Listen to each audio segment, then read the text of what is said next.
Magandang araw sa inyong lahat. Ako po si Dr. Miguel Santos, ang inyong lingkod, isang doktor na nag-aalaga sa ating mga nakatatanda. Isipin ninyo na kayo ay nasa isang reunion, sinusubukang alalahanin ang pangalan ng isang kaibigan o isang masayang pinagsamahan, ngunit hindi ninyo ito maalala. Ang mga sandaling ito ng pagkalimot ay maaaring maging awkward at nakakadismaya. Sa simula, ang mga maliliit na pagkalimot na ito ay tila hindi gaanong mahalaga, ngunit maaaring ito ay maagang senyales na ng isang mas seryosong kondisyon. Sa kasalukuyan, mahigit 1 milyong tao sa Estados Unidos ang may Alzheimer's disease at inaasahang dodoble pa ang bilang na ito pagsapit ng 2050. Binibigyang diin ng mga pananaliksik ang epekto ng ating kinakain sa kalusugan ng ating utak at ipinapakita na may mga partikular na pagkain na maaaring magpabuti ng memorya at magpababa ng panganib ng demensya. Nakakapanatag isipin na ang ating mga pagpili sa pagkain ngayon ay makakatulong na protektahan ang kalusugan ng ating utak sa hinaharap. Handa na ba kayong matutunan ang mga pagkaing sumusuporta sa ating utak? Tuklasin natin ito ng sama-sama at simulan nating protektahan ang ating kalusugang pangkaisipan ngayon. Mayroon ba kayong mga paboritong pagkain na sa tingin ninyo ay mabuti para sa utak? Huwag mag-atubiling ibahagi ang mga ito sa mga komento sa ibaba. 1. Walnuts money. Ang walnuts ay hindi lamang hugis utak ng tao, kundi puno rin ng mga sustansyang nagpapalusog sa utak. Mayaman ito sa unsaturated fats, polyphenols, at vitamin E na tumutulong labanan ang pamamaga protektahan ang mga neuronal membrane at palakasin ang cognitive function. Ipinapahiwatig ng mga pag-aaral kabilang ang isa mula sa University of California na ang regular na pagkonsumo ng walnuts ay maaaring magpabuti sa kalusugan ng utak ng hanggang 25% at magpababa ng panganib ng age-related memory decline at demensya ng 30%. Ang alpha-linolenic acid ALA, isang plant-based omega-3 na matatagpuan sa walnuts, ay partikular na epektibo sa pagpapabuti ng daloy ng dugo sa utak at pagpapahusay ng memorya. Ayon sa isang pag-aaral noong 2022 na inilathala sa American Journal of Clinical Nutrition, ang pagkain ng halos 30 gramo ng walnuts araw-araw ay makabuluhang nagpabuti sa cognitive processing at nagpababa ng oxidative stress sa mga nakatatanda. Ang vitamin E sa walnuts ay may papel din sa pagprotekta sa mga selula ng utak mula sa pinsalang dulot ng free radicals, kaya't sinusuportahan nito ang pangmatagalang kalusugan ng utak. Ang pagkain lamang ng 28 gramo ng walnut, humigit kumulang 7 piraso, ay nagbibigay ng 2 gramo ng LA4 na gramo ng protina at higit sa 2 milligrams ng vitamin E na lahat ay mahalaga para sa kalusugan ng utak at pagpapahusay ng memorya. Maaaring idagdag ang walnuts sa oatmeal para sa almusal o gamitin bilang topping sa mga salad. Ang pagsasama ng walnuts sa mga pagkaing mayaman sa antioxidant tulad ng olive oil o avocado ay maaaring magpahusay ng kanilang anti-inflammatory effects. Mahusay din itong masustansyang merienda para sa kalusugan ng utak sa buong araw. 2. Buto ng kalabasa. Ang mga buto ng kalabasa ay maliliit ngunit siksik sa mga sustansyang mahalaga para sa kalusugan ng utak, kabilang ang magnesium, zinc, iron at copper. Ang mga mineral na ito ay mahalaga para sa mga cognitive function at kalinawan ng isip. Iniuugnay ng pananaliksik mula sa journal na Nutrients ang kakulangan sa zinc sa mga problema sa memorya at mas mataas na panganib ng mga neurological na kondisyon tulad ng Alzheimer's disease. Ang magnesium ay may mahalagang papel sa pagpapahusay ng memorya at kakayahang matuto at binabawasan nito ang stress sa nervous system. Ang iron at copper naman ay mahalaga para sa paghahatid ng oxygen sa utak na tinitiyak na epektibong gumagana ang mga neuron. Iminumungkahi ng isang pag-aaral mula sa Harvard Health na ang pagkain ng halos 30 gramo ng buto ng kalabasa araw-araw ay maaaring magpababa ng panganib ng maagang paghina ng pag-iisip ng 15%. Mahalaga ang zinc para sa komunikasyon ng mga neuron, habang ang magnesium ay tumutulong sa pag-regulate ng electrical activity ng utak na nakakatulong sa memorya at focus. Tinitiyak ng iron at copper na ang dugong mayaman sa oxygen ay nakakarating sa bawat bahagi ng utak na nagbibigay ng tuloy-tuloy na nutrisyon sa mga neuron. Gayunpaman, ang mga buto ng kalabasa ay maaaring hindi angkop para sa lahat. Ang mga taong may sakit sa bato o gout ay dapat iwasan ito dahil sa taglay nitong purin na maaaring magpalala ng mga sintomas.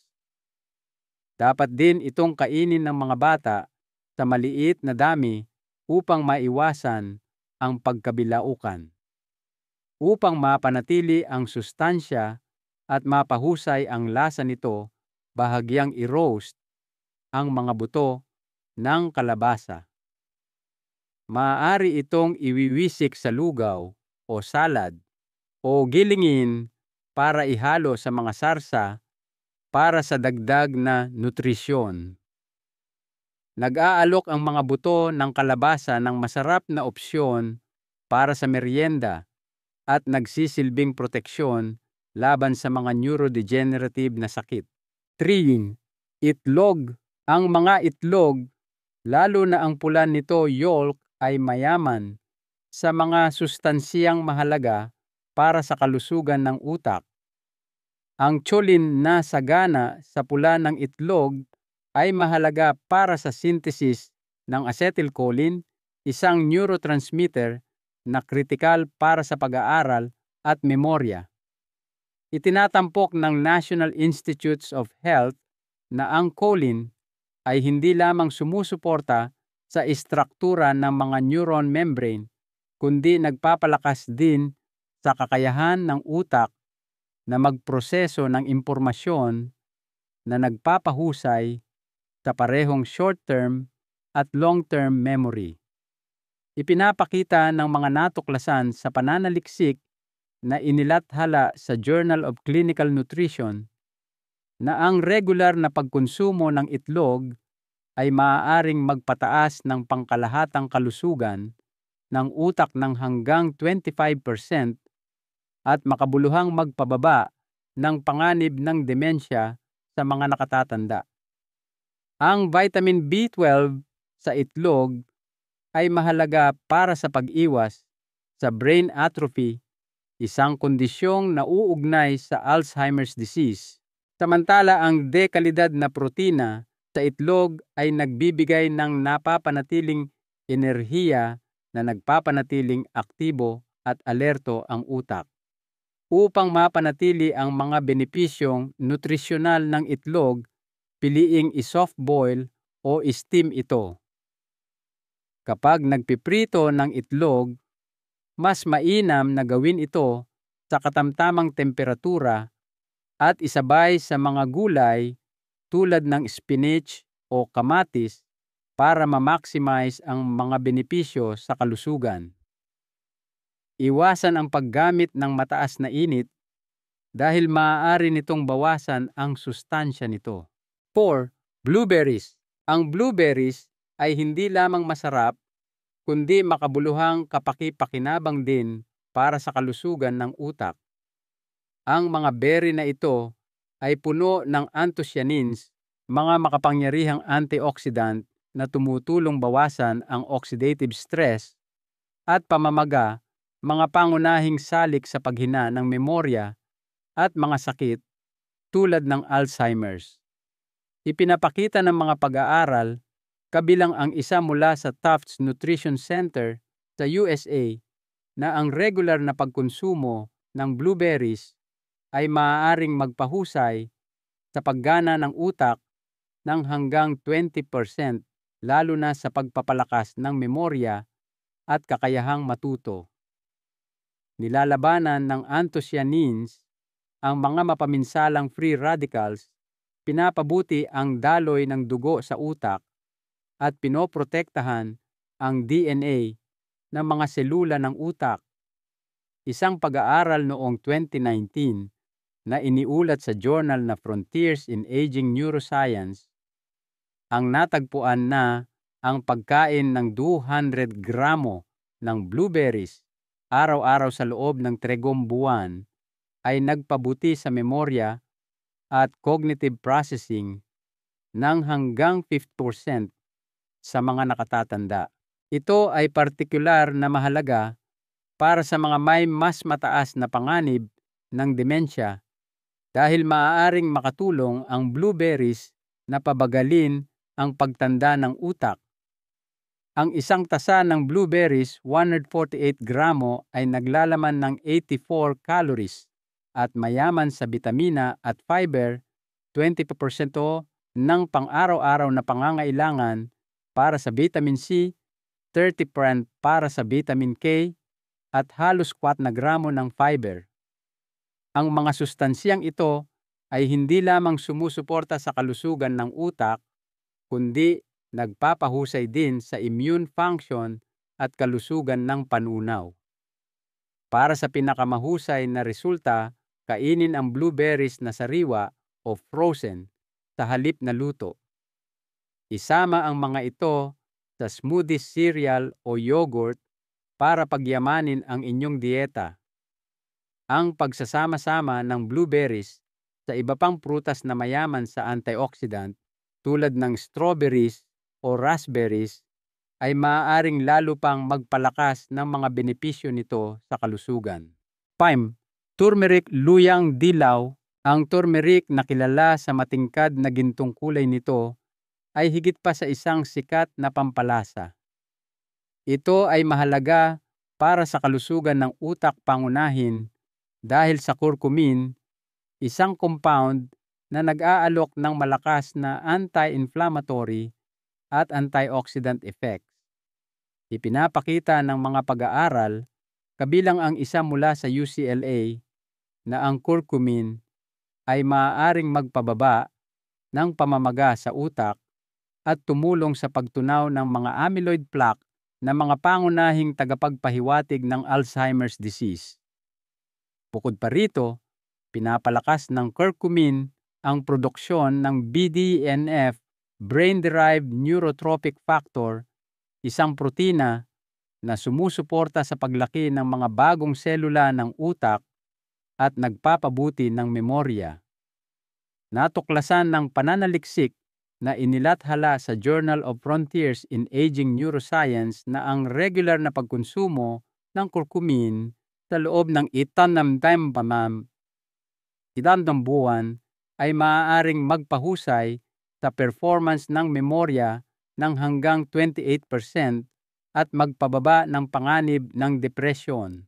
Para epektibong ma-absorb ng katawan, ang curcumin dapat itong isama sa piperine na matatagpuan sa itim na paminta black pepper na maaaring magpataas ng bioavailability nito ng hanggang 2,000%. Maaari kayong gumamit ng sariwang luyang dilaw, purong turmeric powder o curcumin capsules.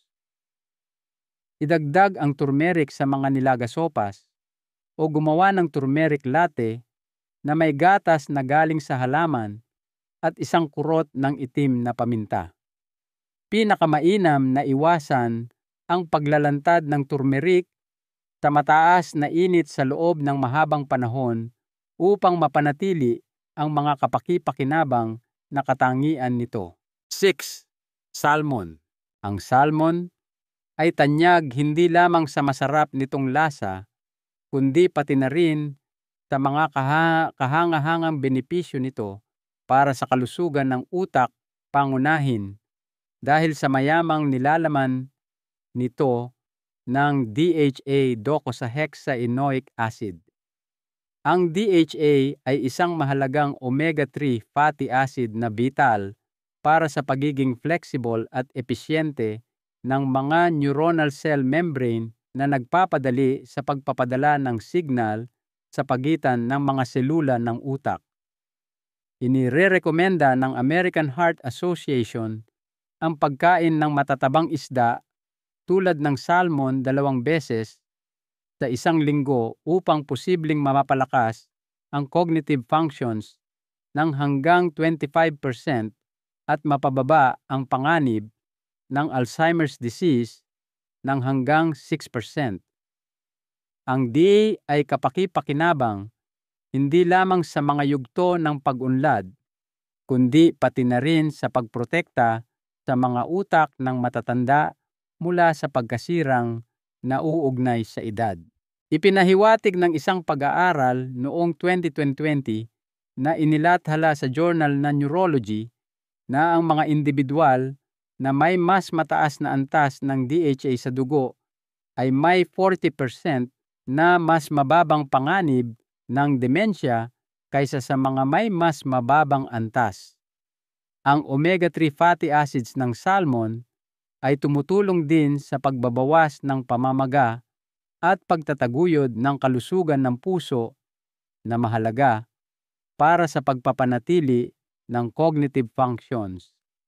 Ang 100 gramo na serving ng salmon ay nagbibigay ng 2.2 gramo ng omega-3 fatty acids, 25 gramo ng dekalidad na protina at tumutugon sa 75% ng pang-araw-araw na pangangailangan sa vitamin D na sumusuporta sa kalusugan ng utak-buto at immune system. Para sa mga hindi masyadong gusto ang salmon, ang mga alternatibo tulad ng sardinas, mackerel, alumahan o mga fish oil supplement ay mga mainam na pagpipilian. Upang mapanatili ang mga benepisyong nutrisyonal nito, dapat lutuin ang salmon sa pamamagitan ng banayad na pamamaraan tulad ng pag-bake, pag-steam o bahagyang pagprito sa kawali. 7. Whole oats. Buong oats. Ang whole oats ay isang mahusay na mapagkukunan ng complex carbohydrates na nagbibigay ng tuloy-tuloy na supply ng enerhiya sa utak sa buong araw. Ang mga carbohydrate na ito ay dahan-dahang natutunaw na tumutulong sa pagpapanatili ng pare-parehong antas ng glucose na mahalaga para sa patuloy na focus at kalinawan ng isip. Ayon sa pananaliksik ng American Nutrition Association, ang oats ay may papel din sa pagbabawas ng oxidative stress, isang kondisyon na maaaring makapinsala sa mga selula ng utak at magpabilis ng paghina ng memorya sa mga sakit tulad ng Alzheimer's. Naglalaman ang oats ng mga antioxidant, partikular ang abenantramides na nagpoprotekta sa utak mula sa pinsala. Bukod pa rito, mataas ang oats sa fiber kabilang ang beta-glucan na tumutulong sa pag-regulate ng asukal sa dugo at pagpapababa ng mga nakakapinsalang antas ng kolesterol kaya't nagtataguyod ng kalusugan ng puso. Ipinapahiwatig ng mga natuklasan mula sa American Journal of Clinical Nutrition na ang dieta na mayaman sa oats ay maaaring magpababa ng panganib ng sakit sa puso na hindi direktang kapaki-pakinabang para sa kalusugan ng utak. Upang mapahusay ang mga benepisyo ng oats, isaalang-alang ang pagdaragdag ng chia o flax seeds na mayaman sa omega-3 fatty acids na mahalaga para sa paggana ng utak at memorya. Binabanggit ng National Institutes of Health NIH na ang omega-3s ay mahalaga sa pagprotekta sa utak laban sa paghinang na uugnay sa edad. Ang pagsasama ng oats sa inyong pang-araw-araw na dieta ay maaaring mag-alok ng napapanatiling enerhiya at mag-ambag sa pangmatagalang kalusugan ng utak. Ato, green tea luntiang tsa. Ang green tea ay pinahahalagahan hindi lamang sa nakakaginhawang katangian nito. Ito ay namumukod-tangi bilang isang superfood na nagpapahusay papausi sa utak mayaman sa L-theanine at EGCG. Ang mga compound na ito ay nag-aalok ng malaking benepisyo para sa kalusugang pangkaisipan. Iniuulat ng Journal of Nutritional Neuroscience na ang L-theanine ay tumutulong sa produksyon ng alpha waves sa utak na nagtataguyod ng isang estado ng kalmadong pagkaalerto habang ang EGCG, isang matatag na antioxidant, ay nagtatanggol sa mga selula ng utak laban sa pinsala mula sa free radicals. Pinapabuti ng L-theanine ang focus at binabawasan ang mental stress sa pamamagitan ng pagbalanse ng pagre-relax at pagkaalerto. Nilalabanan ng EGCG ang neurodegeneration at pinapalakas ang paglaban sa mga cognitive disorder tulad ng Alzheimer's disease. Inirerekomenda ang pag-inom ng 1 hanggang 3 tasa ng green tea araw-araw, mas mabuti sa umaga o maagang hapon. Ang pag-inom nito sa huling bahagi ng araw ay maaaring makagambala sa pagtulog dahil sa nilalaman nitong caffeine. Ipinakita ng isang pag-aaral ng University of Tokyo na ang regular na pag-inom ng green tea ay maaaring magpababa ng panganib ng paghina ng pag-iisip ng hanggang 25%. Para sa pinakamalaking benepisyo, pumili ng sariwang dahon ng green tea o matcha. Ibabad ito sa tubig na pinainit sa 70 hanggang 80 degrees upang mapanatili ang mga sustansya nito at isaalang-alang ang pagdaragdag ng kaunting pulot o lemon upang natural na mapahusay ang lasa. 9. Spinach. Ang spinach ay malawak na kinikilala bilang isang powerhouse para sa kalusugan ng utak dahil sa mataas na nilalaman nito ng lutein, folate at vitamin K. Ang mga sustansyang ito ay tumutulong na protektahan ang mga selula ng utak mula sa pagtanda at nagpapabuti ng focus at memorya. Ang folate particular sa spinach ay may mahalagang papel sa pagpapababa ng mga antas ng homocysteine, isang compound na nauugnay sa pinsala sa mga daluyan ng dugo at paghina ng pag-iisip. Ayon sa pananaliksik sa American Journal of Clinical Nutrition, ang mataas na paggamit ng folate ay nauugnay sa 55% na pagbaba sa panganib ng cognitive impairment. Mahalaga ang vitamin K sa pagpapanatili ng katatagan ng neuron at pagpapalakas ng memory retention. Gayunpaman, mahalagang hawakan ng maayos ang spinach upang mapanatili ang mga sustansya nito. Ang sobrang pagluto ay maaaring makabawas sa mga kapaki-pakinabang na nilalaman nitong lutein at folate. Para sa pinakamainam na benepisyo, bahagyang iti-steam ang spinach o isama ito sa mga smoothie. Pahusayin ang pagsipsip ng lutein sa pamamagitan ng pagsasama ng spinach sa mga taba tulad ng olive oil o avocado. Ipinapayo rin na iwasan ang mga metal na kagamitan sa pagluluto kapag nagluluto ng spinach upang mapanatili ang vitamin K. 10. Avocado. Ang avocado, nakilala sa malakremang texture at mayamang lasa nito, ay higit pa sa isang masarap na prutas. Ito ay isang pangunahing mapagkukunan ng monounsaturated fats na mahalaga para sa kalusugan ng utak at sirkulasyon. Ipinapahiwatig ng pananaliksik mula sa University of Illinois na ang mga dieta na mataas sa monounsaturated fats ay maaaring magpababa ng panganib ng paghina ng pag-iisip, kabilang ang mga sintomas ng demensya ng hanggang 30%.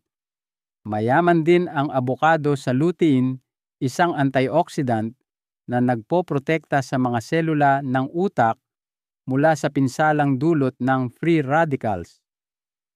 Pinapahusay ng monounsaturated fats sa abokado ang daloy ng dugo na tinitiyak na ang mga neuron ay nakakatanggap ng sapat na oxygen at sustansya. Ipinapakita ng karagdagang mga pag-aaral na pinapabilis din ng lutein ang pagproseso ng impormasyon at pinapabagal ang pagtanda ng mga selula ng utak. Ang regular na pagkonsumo ng abokado ay maaaring magpataas ng cognitive performance ng hanggang 40% sa mga nakatatanda. Para sa isang masustansyang simula ng araw, ipahid ang dinurog na abokado sa whole grain na tinapay, isama ito sa mga salad o ihalo sa yogurt para sa isang malusog na panghimagas. Bilang alternatibo, ang pagblender ng abokado na may gatas na galing sa halaman ay gumagawa ng isang masustansyang smoothie upang bigyan ng enerhiya ang iyong utak sa buong araw. Isang mahalagang aral, mga minamahal kong kaibigan, tandaan po natin na ang pagpapabaya sa wastong nutrisyon ngayon ay maaaring humantong sa mga problemang pangkalusugan na hindi na mababaligtad sa hinaharap. Ang mga pagkaing ating kinakain ay susi sa pag-iwas sa mga kondisyon tulad ng demensya. Ang pagkilos ngayon ay napakahalaga dahil ang paghihintay hanggang bukas ay maaaring huli na. Ang mga simpleng tip na ito ay idinisenyo upang pangalagaan ang kalusugan ng inyong utak at mapanatili ang talas ng inyong isipan. Mayroon kayong dalawang pagpipilian, isabuhay ang mga payong ito para sa isang mas malusog na kinabukasan o baliwalain ang mga ito at posibleng harapin ang mga kahihinatnan na maaaring hindi na malunasan pa. Sana po ay nakatulong ang impormasyong ito. Kung nagustuhan ninyo ang ating tinalakay, mangyari po lamang na i-like, i-share at mag-subscribe sa ating channel. Ang inyong suporta ay nagbibigay daan sa akin na gumawa pa ng maraming content upang mapanatili kayong malusog at may kaalaman. Mag-iwan po kayo ng komento sa ibaba tungkol sa inyong mga paboritong pagkaing pang-utak.